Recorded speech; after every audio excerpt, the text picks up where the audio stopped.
Oke, kembali lagi bersamaku dan saya adalah kreator dari Stargazer Ball Kingdom. Dan sekarang ini sebenarnya gue gak kepikiran kayak gini, tapi ya maksudnya awalnya gue gak ada rencana, ini gak ada di rencana gue sih ya. Tapi gue tiba-tiba, nah ini kan gue kan nge-reaction, nanti kan gue kan nge-reaction yang kekejaman Jepang kan, kekejaman Jepang terhadap warga-warga Asia kan. Nah, tapi ini gue juga kepikiran, nah kenapa gak sekalian Jerman aja, gitu loh. Jerman, kekejaman Jerman terhadap warga Eropa, terutama Yahudi, ya, gitu, ya,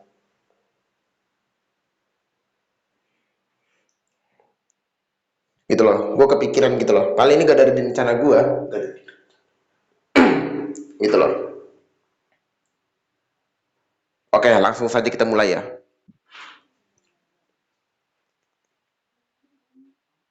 Lo tonton sampai akhir no, ya. Nah, kalau gue kan jantung gue kan kuat ya, mental gue kan kuat ya, jadi gak apa-apa.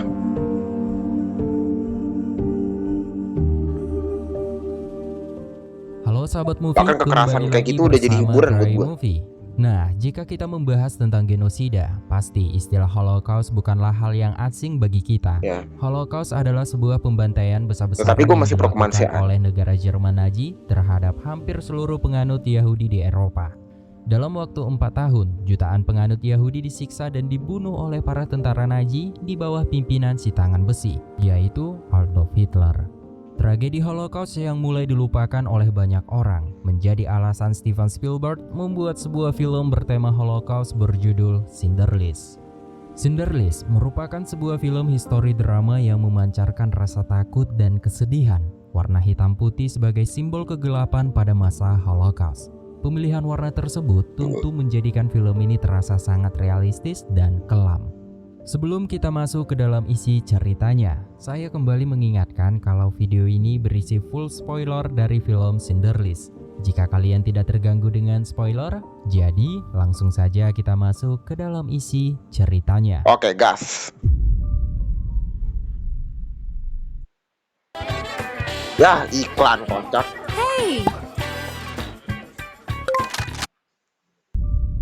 Iklan. Udah biasa itu, ya. Film dibuka dengan memperlihatkan satu keluarga Yahudi yang sedang berdoa dan beribadah dengan tenang. Kemudian perlahan lilin yang nampak berwarna redup menjadi kontras hitam putih. Lalu kita diperlihatkan bagaimana kepanikan warga Yahudi di Polandia saat mengetahui bahwa Nazi telah berhasil menginvasi negaranya. Tidak ada yang bisa mereka lakukan selain berdoa untuk meminta keselamatan. Mereka semua harus mendaftarkan diri untuk pindah ke konsentrasi yang dibangun oleh Jerman. Hampir kurang lebih 10.000 keluarga mendaftar setiap hari dan para Yahudi tidak pernah mengetahui hal-hal buruk yang akan terjadi pada mereka. Kemudian kamera memperlihatkan seorang pria yang akan menjadi peran utama di dalam film ini. Ia bernama Oskar Schindler. Ia merupakan seorang pengusaha yang berasal dari Cekoslowakia. Tujuannya datang ke Polandia untuk membangun sebuah pabrik logam dan memproduksi perlengkapan perang dan alat dapur. Schindler merupakan seorang pribadi yang tamak, berkarisma, serta pandai mengambil hati seseorang. Ia kemudian pergi ke restoran yang di dalamnya sudah banyak kumpulan orang-orang penting dari kalangan Jerman. Di sana Schindler mulai menandai target yang akan sangat berpengaruh untuk dijadikan relasi demi kelancaran bisnisnya. Ia mulai menarik perhatian dengan mentraktir Tuan Rob dengan sebotol minuman, hingga sedikit demi sedikit dapat bergabung dengan mereka. Tidak tanggung-tanggung, Schindler berani mentraktir semua pengunjung di restoran demi mendapatkan lebih banyak lagi relasi dan dekingan untuk mewujudkan impiannya membangun usaha di negara Polandia. Wow, kocak. Kemudian Schindler pergi ke kantor Judenrat. Kantor Judenrat merupakan kantor Yahudi yang beranggota 24 orang terpilih yang bertanggung jawab untuk menyusun daftar pekerjaan, makanan, dan perumahan serta tempat penyampaian keluhan kaum Yahudi. Di sana Schindler menemui seorang akunting Yahudi bernama Strand untuk meminta bantuan. Schindler mulai membicarakan tujuannya datang ke Polandia. Ia berkata akan membangun sebuah pabrik peralatan perang dan alat dapur. Schindler juga butuh pendanaan dari komunitas investor Yahudi serta meminta Strand sebagai manajer di pabriknya. Awalnya Strand menolak, namun karena karisma seorang Schindler yang terus merayu dan juga menjanjikan akan memprioritaskan orang Yahudi sebagai pekerja pabriknya, akhirnya Strand percaya dan menerima tawaran itu.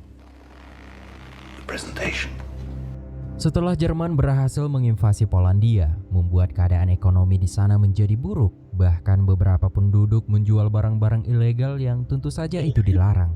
Namun untuk bertahan hidup, segala cara mereka lakukan walaupun berisiko dibunuh oleh para tentara Nazi. Tanggal 20 Maret 1941, kaum Yahudi mulai dideportasi ke kamp konsentrasi atau disebut dengan kawasan ghetto.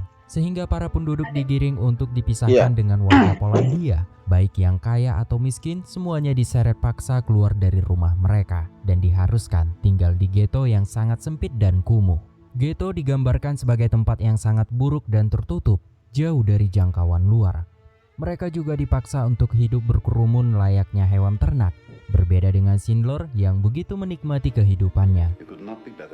Keesokan harinya, Strand berhasil membawa beberapa investor Yahudi untuk menemui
Schindler kedatangan istrinya, Emily. Schindler pun kepergok satu rumah dengan seorang wanita.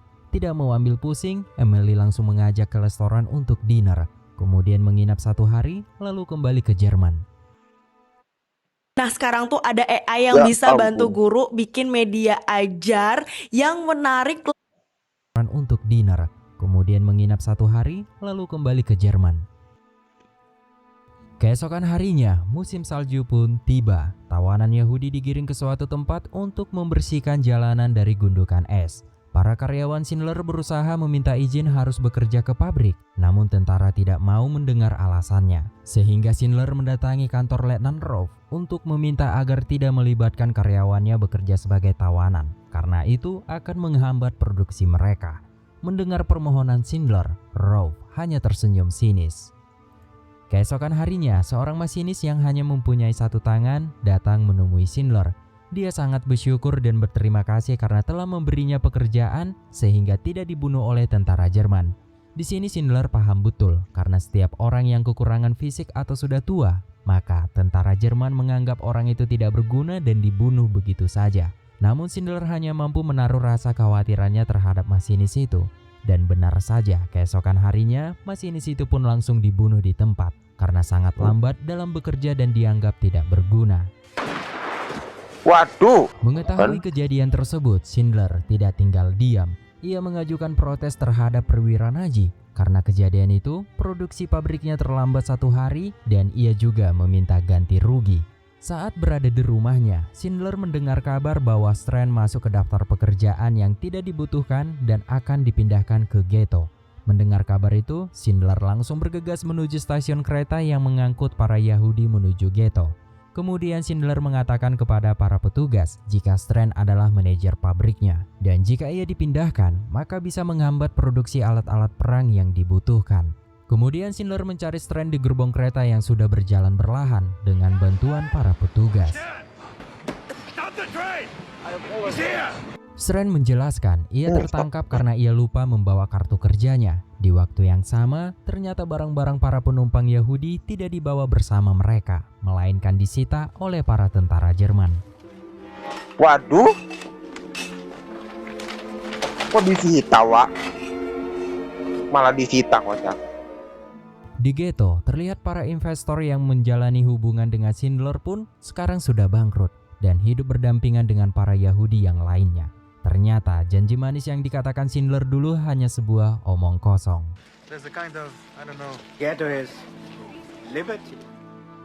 Berjalannya waktu, kita diperkenalkan dengan perwira Jerman bernama Amon Groth. Ia merupakan salah satu pimpinan tertinggi pengurus tawanan ghetto. Amon dikenal dengan sosok orang yang sangat kejam, tak kenal rasa ampun, dan melenyapkan nyawa seseorang menjadi sebuah kenikmatannya tersendiri. Itu dibuktikan.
Pembantaian yang dilakukan oleh Nazi. Ia hanya bisa terdiam merinding melihat sebagian orang dieksekusi begitu saja di pinggir jalan. Ingrid yang juga melihat itu tidak kuasa menyaksikannya. Kemudian ia mengajak Schindler pergi dari sana. Kemudian di tengah kerusuhan, kita melihat warna selain hitam putih. Nampak sesosok gadis kecil bermantel merah yang mencoba menyelamatkan diri dari teror tentara Nazi. Nah, mungkin kita pasti bertanya-tanya saat di adegan ini, kenapa hanya mantel si gadis kecil berwarna merah dan terlihat mencolok jika dibandingkan dengan lanskap hitam putih di sekitarnya. Bagi yang tahu arti dari mantel berwarna merah yang dikenakan si gadis kecil itu, boleh komen di dalam kolom komentar. Dan buat sahabat movie, saya harap kalian bisa memberi komentar yang positif agar saya lebih semangat membuat konten. Nih ya, gue liat komennya.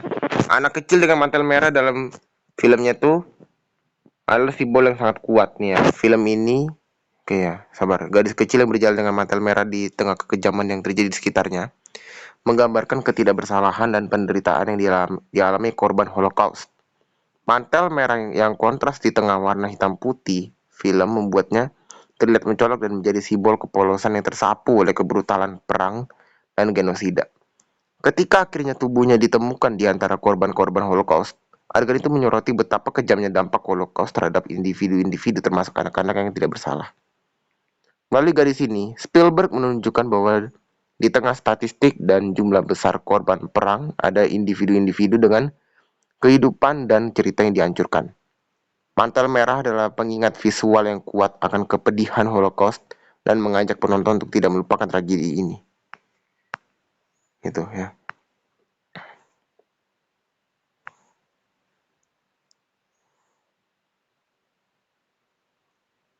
Oke. Nah, secerca harapan hidup ya.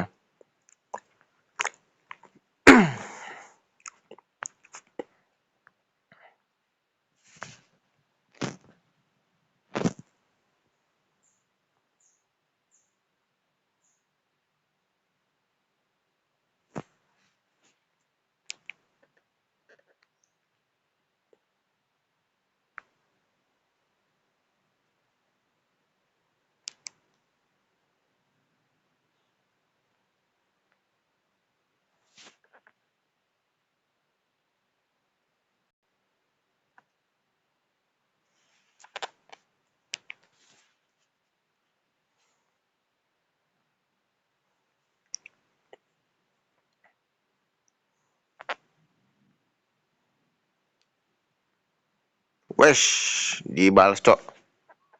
Oke, lanjut ya. Konten alur cerita film yang bertema sejarah. Buat yang Tadi sudah lihat dulu ketiduran, komennya. Mimin ucapin selamat tidur. Buat yang masih belum ngantuk, mari kita lanjut lagi belajar sejarah lewat film. Si gadis kecil bermantel merah itu terus berjalan dan masuk ke dalam rumah, kemudian bersembunyi di keranjang sambil menutup kedua telinganya. Ya, Now iklan. it was our greatest triumph, and the mysterious fame erasing science, silencing progress. But clues remain in tools that once mapped the earth and Aduh, charted the stars. agak susah nih Each cok. puzzle feels peace. Nah, akhirnya. Tadi agak susah soalnya. Tadi gue udah tekan berkali-kali juga. Nah.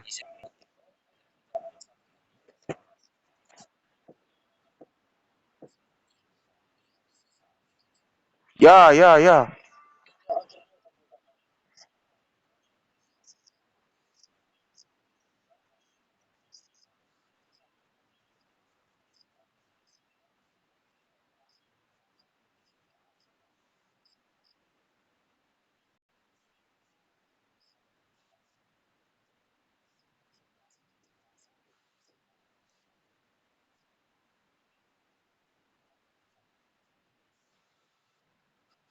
Ya.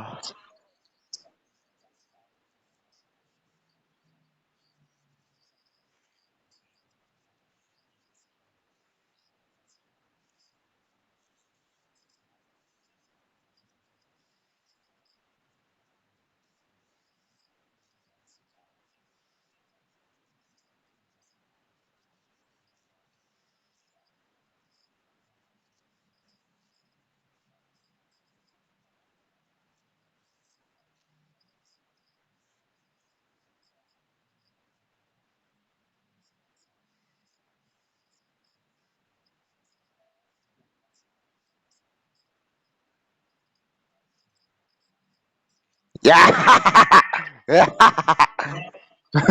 Rusak. Rusak. Makanya hemat dulu pelurunya. Hemat dulu peluru.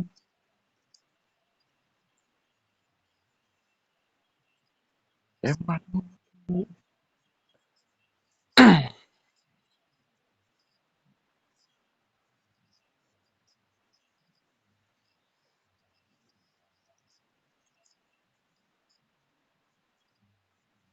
What?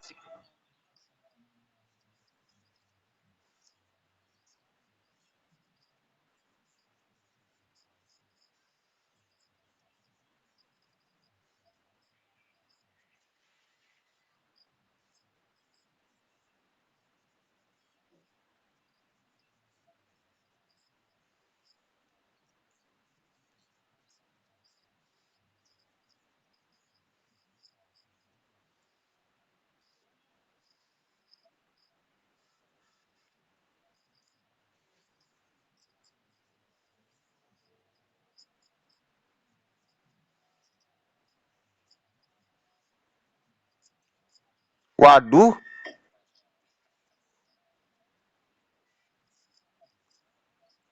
mending Amon dipecat aja, Cok, daripada kayak gini.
Ya, kan kena batunya juga loh.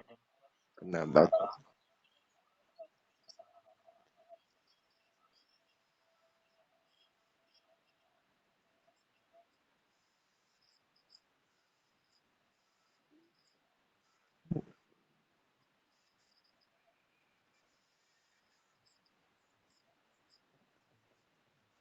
What?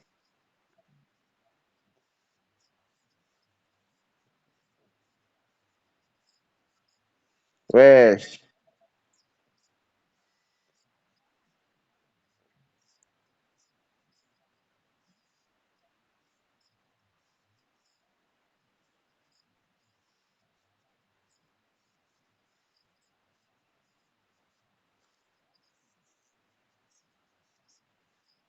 Ya ampun kan. Ada si Amon ini mending dipecat aja lah. Pecat.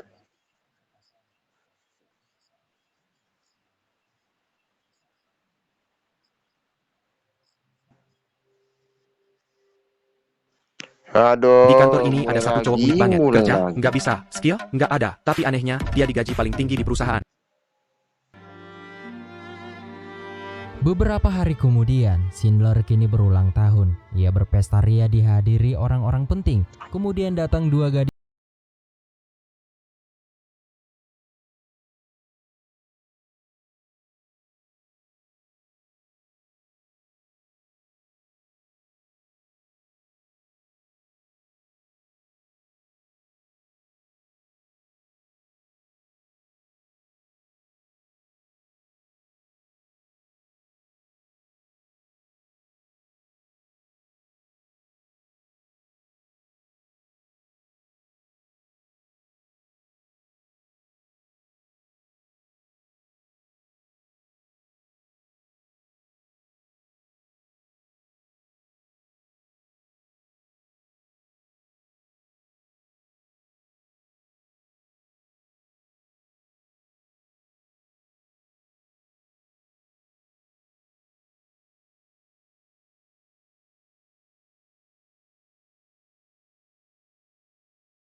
Di sana Schindler melihat para orang-orang Yahudi berdesak-desakan dalam kondisi terik yang sangat panas, sehingga di dalam gerbong kereta mereka sampai kesusahan untuk bernafas. Schindler yang tidak tega melihat itu, ia langsung mengambil selang panjang dan menyemprot ke dalamnya sampai ia berusaha mencari selang panjang supaya gerbong paling belakang ke bagian air.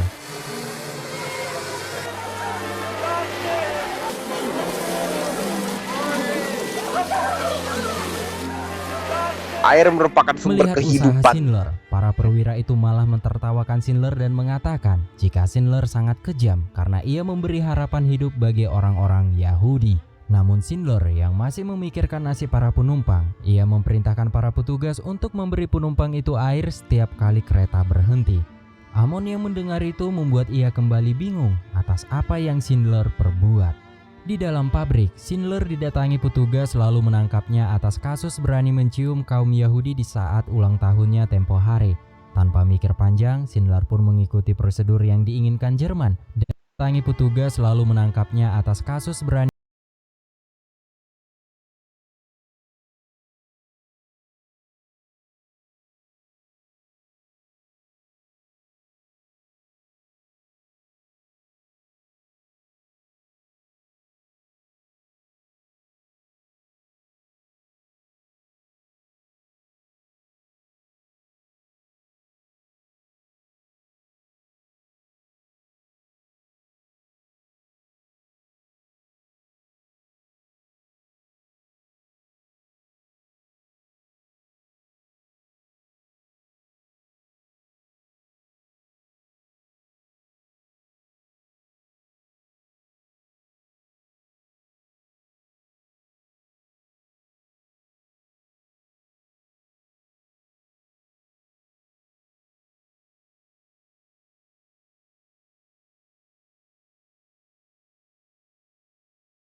Keesokan harinya, Schindler nekat mengumpulkan uang yang sangat banyak ke dalam koper. Kemudian ia menemui Amon untuk membuat sebuah kesepakatan. Ternyata ia berencana membeli ribuan Yahudi menggunakan semua uangnya, lalu membangun pabrik di kampung halaman dan mempekerjakan mereka dengan manusiawi. Mendengar uang yang sangat banyak, si Amon langsung tergiur atas tawarannya. Kemudian Strand dan Schindler menyusun daftar nama para Yahudi satu persatu, dan itulah yang disebut dengan Schindler List. Sesuai dengan judul film ini, mereka sangat bersemangat untuk segera membebaskan kaum Yahudi dari penjara maut. Hingga akhirnya Strand berhasil menyelesaikan daftarnya. Ia mengungkapkan bahwa daftar ini akan menjadi sebuah kehidupan baru bagi mereka. You're not buying them. They just told him, you're buying them, you're buying it. Setelah daftarnya ditunjukkan kepada Amon, ia menanyakan list terakhir yang masih kosong. Secara mengejutkan, Schindler mengatakan list itu akan diisi dengan nama Helen. Mendengar itu, si Amon langsung marah dan tidak ingin menyerahkan Helen. Setelah Schindler menawarkan tambahan uang yang sangat banyak, barulah ia tunduk. Ultrasound. Are you mad? I'd like to do. What is it you said for him? How can I love you and hate you at the same time? So every song starts. Ultrasound. Are you mad? I'd like to do. What is it you said for him? Bagi yang terdaftar kemudian diangkut menggunakan kereta menuju Cekoslowakia yang merupakan kampung halaman Schindler. Mereka juga dipisahkan antara laki-laki dan wanita. Setelah perjalanan yang panjang, kereta Pria yang dan ditumpangi para wanita. laki-laki tiba lebih dulu di Cekoslowakia. Pria. Schindler juga menyambut kedatangan mereka. Ia juga sudah menyiapkan sup panas dan roti yang mungkin saja mereka sudah lama tidak merasakannya. Kini Schindler merasa aneh karena kereta yang ditumpangi para wanita belum juga sampai ke Cekoslowakia. Ternyata kereta itu menuju ke kamp pemusnahan di Auschwitz. Tentu Ya saja tujuan itu ampun, bukan tujuan lama. mereka. Di sana para perempuan digiring ke sebuah ruangan. Di sana rambut mereka dipotong, kemudian dimasukkan ke ruangan gas tanpa busana. Lama ternyata dikirim ke sana. Beruntungnya, mereka hanya dimandikan saja. Oh, Ketika dimandiin. rombongan Lee Schindler dibariskan, mereka melihat anggota lain masuk ke sebuah bangunan tempat di mana pemusnahan itu dilakukan. Ternyata para rombongan wanita yang dibawa ke kamp Auschwitz itu sengaja dilakukan oleh perwira Nazi, sebab Schindler bukanlah satu-satunya pengusaha yang membutuhkan karyawan.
Lalu kaum Yahudi telah membuat cincin kehormatan dan sebuah surat yang menjelaskan atas peran penting Schindler bagi kaum Yahudi semasa perang untuk membebaskannya dari pengadilan. Malam itu, Schindler meluapkan rasa penyesalannya. Ia hanya bisa menolong 1.100 orang, padahal ia bisa mengusahakan lebih dari itu dengan uang atas keuntungan besar dari bisnis dan tenaga kaum Yahudi. Namun semuanya terlambat. Dengan rasa penyesalan itu, pecahlah tangisan Schindler.